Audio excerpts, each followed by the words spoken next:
I hope that doesn't catch on fire. That would suck. For the audio. Welcome back.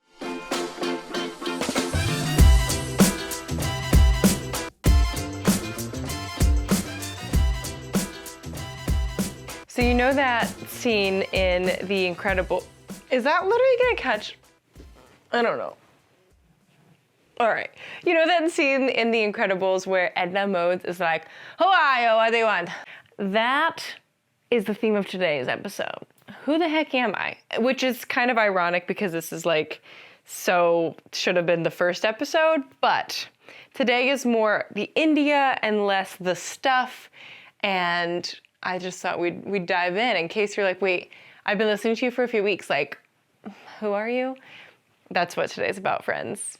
I'm gonna do some soul searching. We're gonna figure out who I am. It's gonna be fun.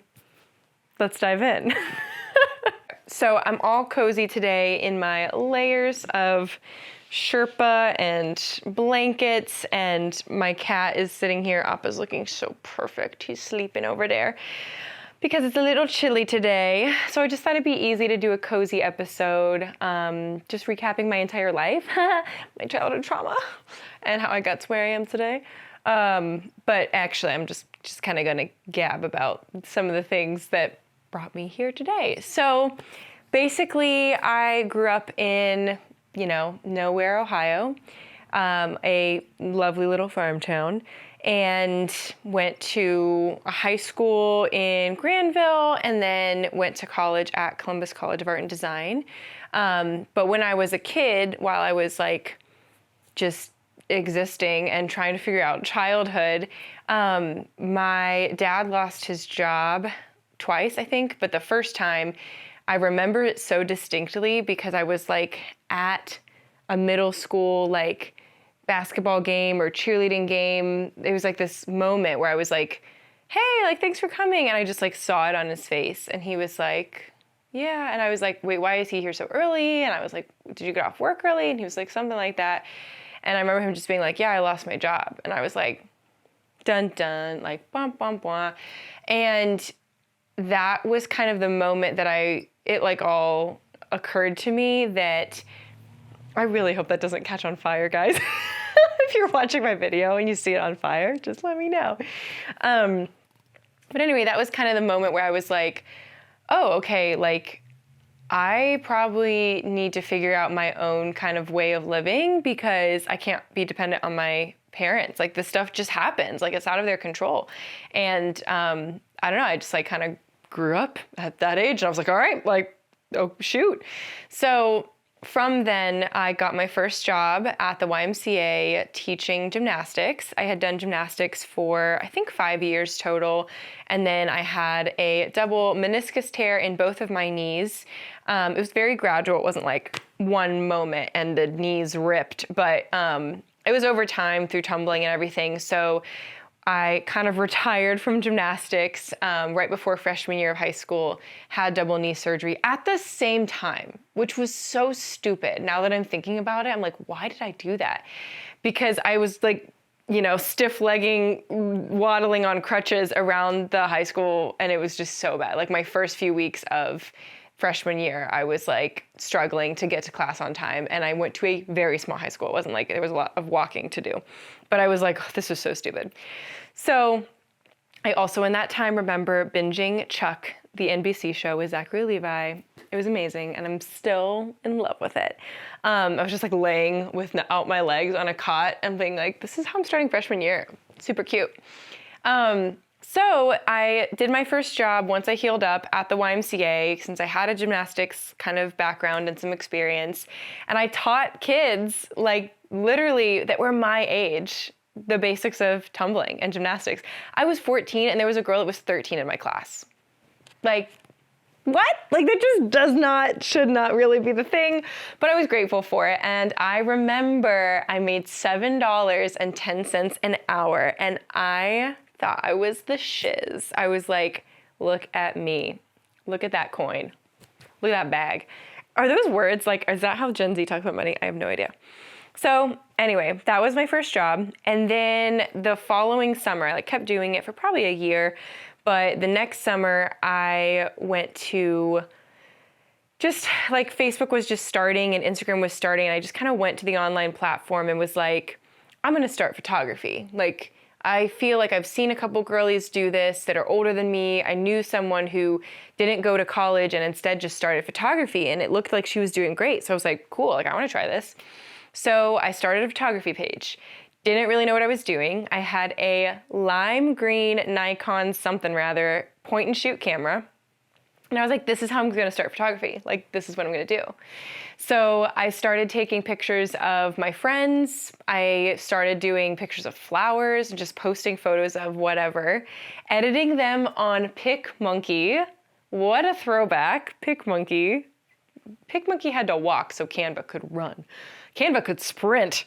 Anyway, PicMonkey, and taking everything in JPEG, like just not the right way.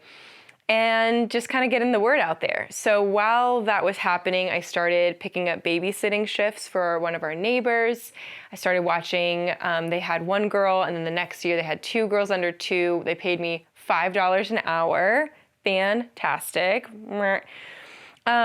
Looking back at it all now, I'm like, I should have asked for so much more money. But in the time, you're like 14-year-old kid. You're like, what are we gonna do? So I was doing gymnastics, and then I started like coaching gymnastics, then I started babysitting and starting marketing photography a little bit more. So by the time sophomore year started in high school, I had a little bit more savings. I was like saving up the dollars. And I remember like this little bar graph I put in my notebook of like $400 equals camera. And I was like, that's the goal, baby. Like, get me to that $400 mark and I can buy myself a real DSLR camera. So I bought a Canon T3 Rebel. I felt so cool with it. I felt so in control. I started photographing seniors for $35 and I gave them like 200 images. Not a good business model. And then I just kept practicing. I kept doing portraits. I did some family photos. I did some senior photos. And by the time I was 16, I had been posting everything consistently for about 2 years. Someone on a Facebook group saw my stuff and they were like, hey, do you do weddings? And I was like, of course I do weddings. Do you want to hire me? And they said yes. And this is the worst pricing. Never, ever, ever take this advice. But they were like, would you do a 10-hour wedding day for $150, an hour and a half away from where you live? And I was like, yes, give me that money. And so I literally took it. But guys, don't do what I did. Like, the wedding was fine, but that price is just not it. So raise your prices. But at the time, you know, we start where we are, and that's where I was. I had my one camera, I had little experience, first wedding ever. I didn't even have my license because I didn't get it till I was like 17. But I had my dad like drop me off and at this venue that was forever away from our house. I didn't even know if I was allowed to eat the food. I had him pick me up McDonald's and bring me a burger so I could eat in the corner because I wasn't even confident enough if I could ask the couple if I could grab some of their barbecue. Like, that's how low of a starting place we were at. Wait a second, Ian's calling me. One second. We'll get back to you. Okay, so shot the wedding. Overall, not bad, and not a great place, or not a bad place to start at all. And then from that, it just kind of traction started building. So posted those photos, then I get another inquiry. And I think the second one I charged $450, and then the next inquiry, and then it was like $800. And then we kind of just start building from there. Because again, like, the knowledge was increasing, the gear was increasing, I was learning as I was going. You start to like snowball effect. So at that point, I'm literally like a sophomore or a junior in high school, and I'm shooting weddings. And while everyone else was like hanging out on the weekend and like figuring out what they're gonna do and who they're gonna date, I was like the single girly who was like, how do you do taxes? Like, I'm a sole proprietor. Can someone help? And it was just so funny, like, thinking about it now.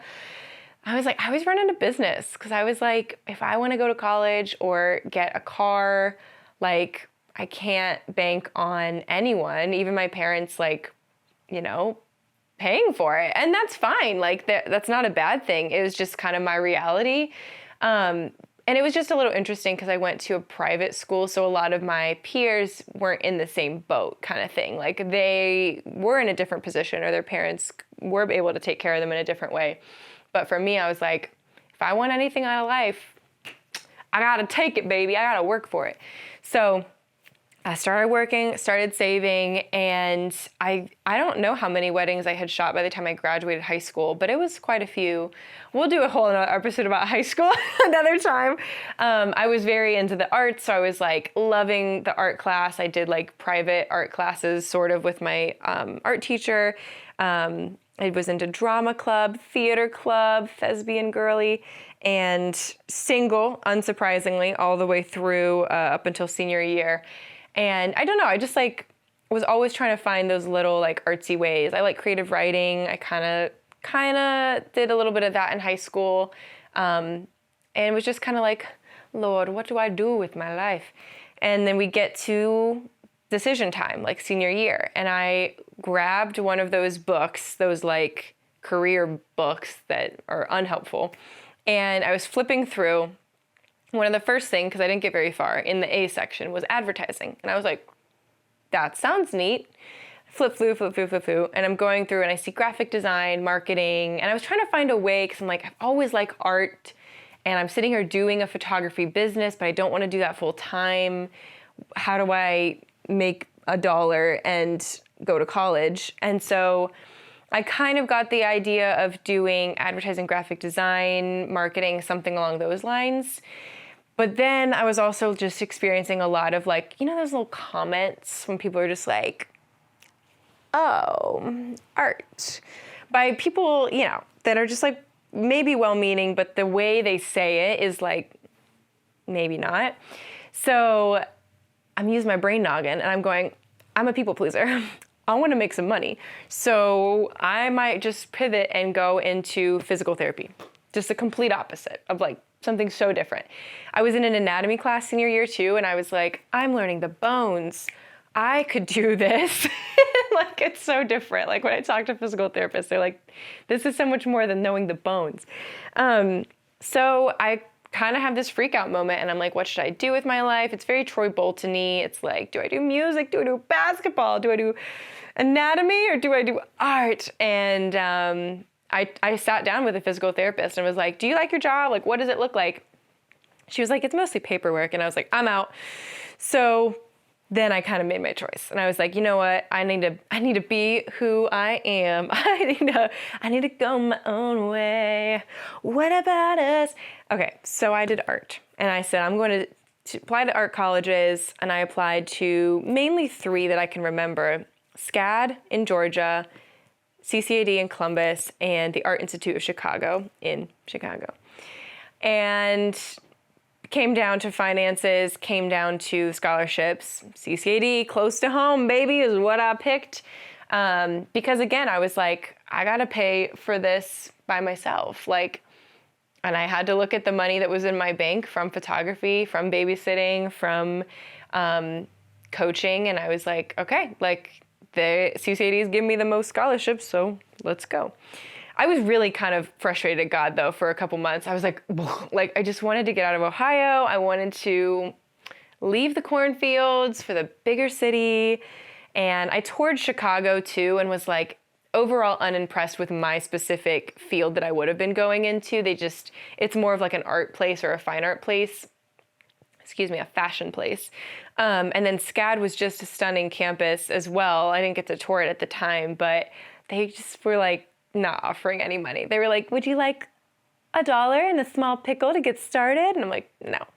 So I stayed close to home, started at CCAD, and I started commuting there. So I lived with my parents 30 minutes away and drove into campus.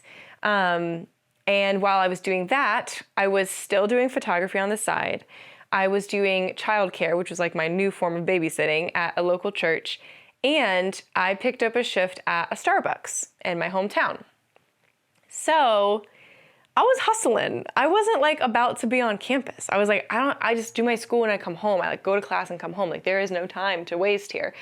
I was literally getting up at 4:30 to go open Starbucks at 5:15 because you had to start at 5:15.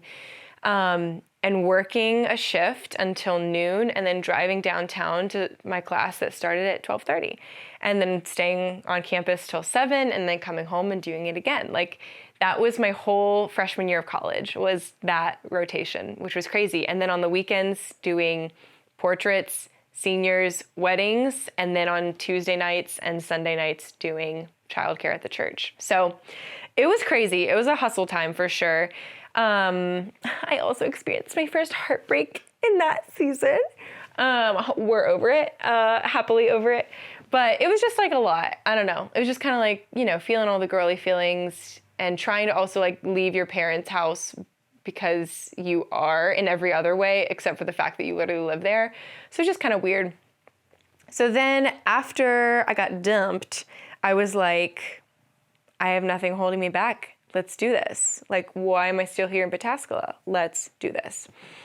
And so I applied to be an on-campus RA at my school at CCAD for really no real reason. I was just kind of like ready to leave the vibe of the small town life and find my way to the big city. It was very Hallmark, reverse Hallmark. And I just jumped in and applied and I was like, you know what, if God wants me to do this, like he'll give me the opportunity. And if not, we're good. I'll just figure this out. And I ended up getting a position to be an RA, which was so fun. I have great memories from that time and was really grateful for the experience for multiple reasons, but mainly it got me out of my parents' house, which was fun. It was cool. I got to live in a dorm and share it with another RA and did the same thing next year. So I was sophomore year of college, then I did it again junior year of college. And then by that point I was like, I'm good. I'm going to live in an apartment with my friend Katie. Shout out to Katie B-Funk, which was so fun. Like senior year of college was a great time as far as like the living environment. That was when I went to my first therapy session because I thought I had anxiety and she was like, you do. So it was just a fun time though. I also, through that, I specifically believe it was like junior year of college. I was doing the RA thing. I was still doing the childcare stuff at the church. I dropped Starbucks, thankfully, still doing wedding photography. And I was also interviewing for internships and co-ops because I was at that time where you're like, we have to look for employers. So I was like really hustling and I remember telling someone, I was like, something's got to give. Like, I just do not want to be, you know, stuck in this pattern and I feel like I'm going to head into burnout. And they were like, you've got this, just a few more weeks. And I'm like, yeah. So it was getting kind of crazy. Thankfully, I transitioned away from the childcare and then I accepted an internship in Kansas City. Go Chiefs, baby, Travis Kelce. And so I took that partly to kind of literally get a pause from Ohio and feel like just a new experience of like, get me out of here. It was really awesome. I worked at a summer camp. I'll do an episode on that later. And then I came back, finished out college and graduated. Then, so this would be, well, backing up just a bit. Before I graduated college, I met Ian, the last semester of college, which was perfect timing. This was just so cool. God is so cool. I journaled about it and I was like, Lord, whatever's next, I'm ready. And that week I matched with him on an online dating site and I'm like, who is this hottie? So that was really, really cool how that all worked out and another story for another day, but met with him, we start dating and I'm like, hey, I'm about to graduate college. Like, I'm probably not going to stay in Ohio. Like, I've been wanting to leave for forever. This is my chance. Like, this is my chance to get a job and move. And he was like, cool. Like, I'm down. I'm like, but we just met. We just started dating. Like, doesn't that scare you? And he's like, no. Like, I trust God. God's got it. And I'm like, oh, what's it like to have a man of faith?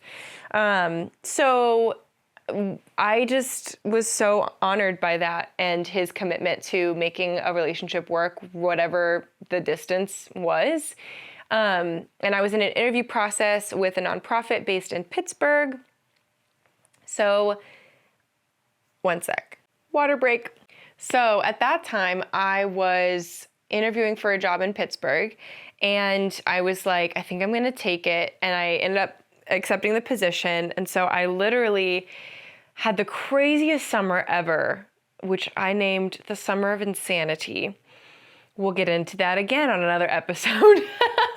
Basically, you probably shouldn't leave the country and travel to 4 states while you're graduating college and dating someone for the first time, but I did, and it's fine. I wrap up everything in Ohio, move out of my apartment, pack my bags, traveled to a different country that summer. You know, I'm in the first few months of dating Ian, road trip out to California with this man, like within 6 months of starting to date him.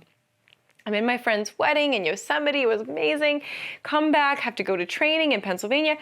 And then it's like, I move. Within like months of like starting this relationship, within 2 months of graduating college and all this crazy stuff. I think I was like in Ohio like for 3 days that summer, that whole summer. And I moved literally to a new city, and I live in a new house with random people that I don't know, and just like jumped into a job. And it was very weird. I remember, I think the second day of my job, I like went to the office, did the things, and I was done by 4:30 and came home. And I like pulled in at like 4:45, and I was like, this is it? Like, this is what they train you to go to school for 12 years and then push you to go to college for 4 years and rack up all this debt to do this? To like go and mingle and answer some emails and then come home? Like, is this my life? Like, I don't know. I just remember feeling this like weird sense of like betrayal and disappointment, and also a little pleasure of like, oh, okay, I could probably do this. Like, this isn't so bad. Like, but also I just feel like I like hacked the system. I was like, do all the adults know that this is what it is? Like, this is what they're doing?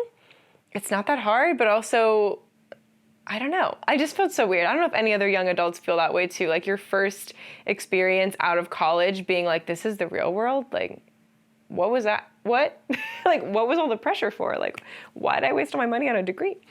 Anyway, so lived in Pittsburgh for a few months, and during that time, Ian and I's relationship was very much put to the test for things I cannot say on the internet.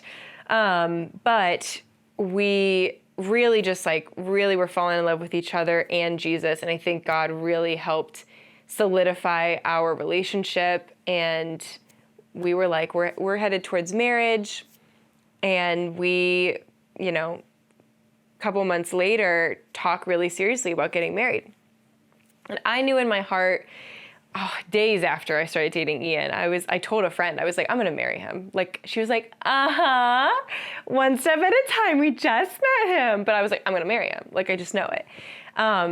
And so I was like ready for it, but it was just kind of one of those processes where there's a lot of external stones being thrown, and you're like holding on to this and offering it up to the Lord and going like, is this your will? Is this your will? I feel like this is your will. I feel like this is it. And he's like confirming, but there's still things that are just like, you know, happening. So anyway, we talked seriously about getting engaged, and he purchases a ring without me knowing, but I picked it out.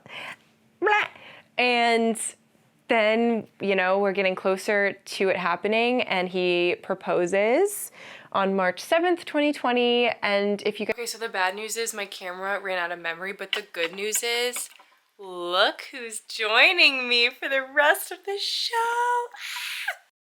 So Ian proposes to me March 7th, 2020. And if anyone remembers that lovely time in history, not so great, because literally a couple days later, the world completely shuts down. Coronavirus is here.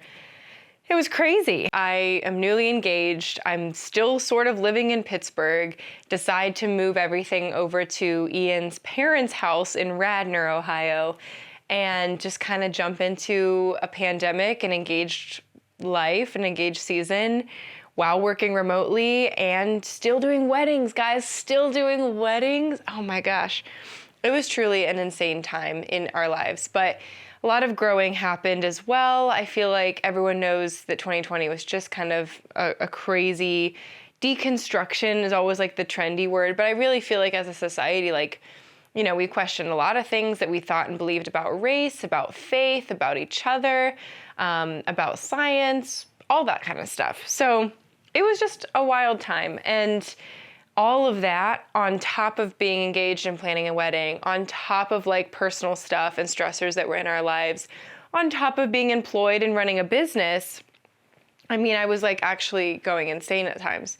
But now I have these sweet, sweet little kiddos. She's gonna fight me the whole time, but I have to. Oh yeah, look at her. You're lucky if you're watching video. You get to see my new me girl. She's so angry. Yeah, so that was kind of the vibe. And then we get closer to the wedding and we got married. I think we had a 7-month engagement from March to November. Wait, April, May, June, July. What comes after July? August, September, October, November. 8-month engagement period.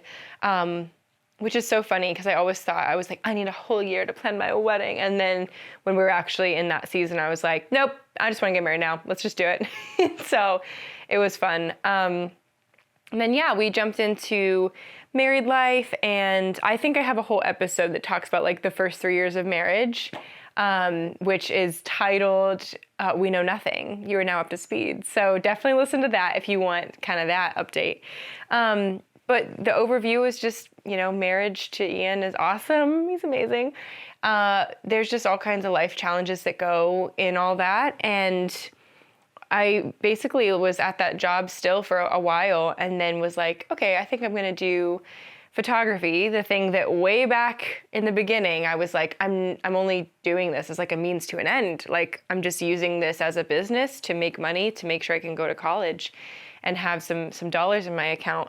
And then I ended up literally leaving my career that I had just just gotten to by this whole process of going to school, getting an undergrad degree, getting this job. And I'm like, nope, I'm just going to go do that thing that I'm self-taught in. So that's fine. But it's been cool. It's been cool to see the Lord work in his ways. And I also just think that's an encouragement to anyone who's like, there's just so much pressure that we put on young kids, like sophomore year and junior year of high school, acting like these 15 and 16-year-olds need to know what they're doing for the rest of their lives. No, most people don't even know what we're doing next week or tomorrow night. Like, it is okay to be in that stage of high school to college and being like, I just don't know.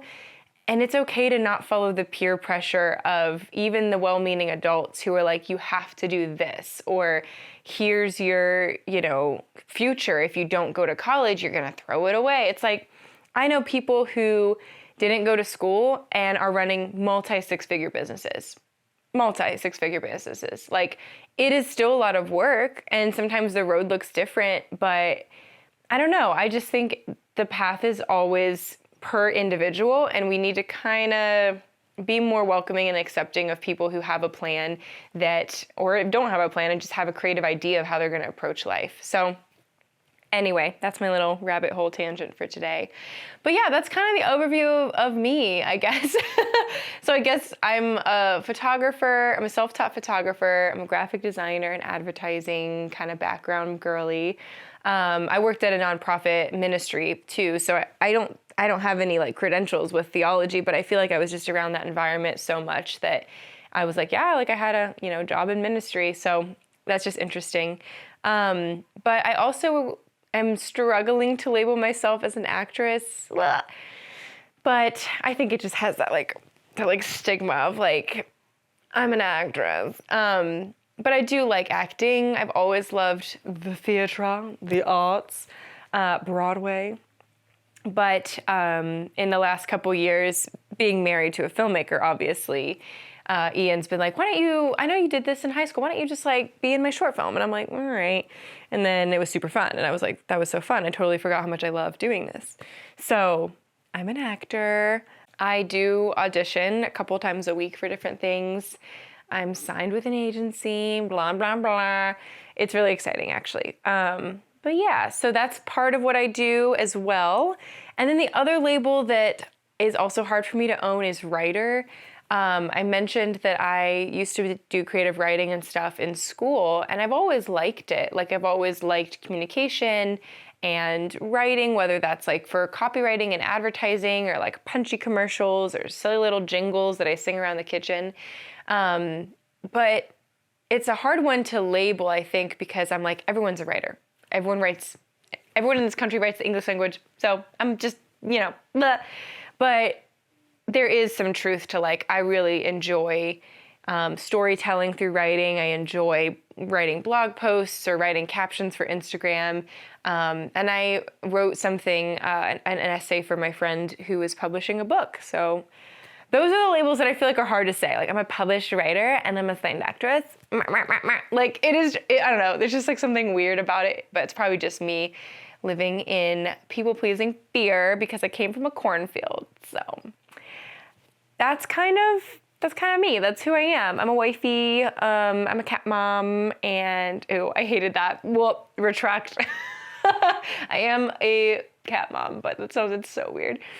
But yeah, I just kind of refer to myself as like a creative entrepreneur, girl who hasn't got it all figured out, someone who's trying to follow Jesus in the middle of this heckin' crazy world.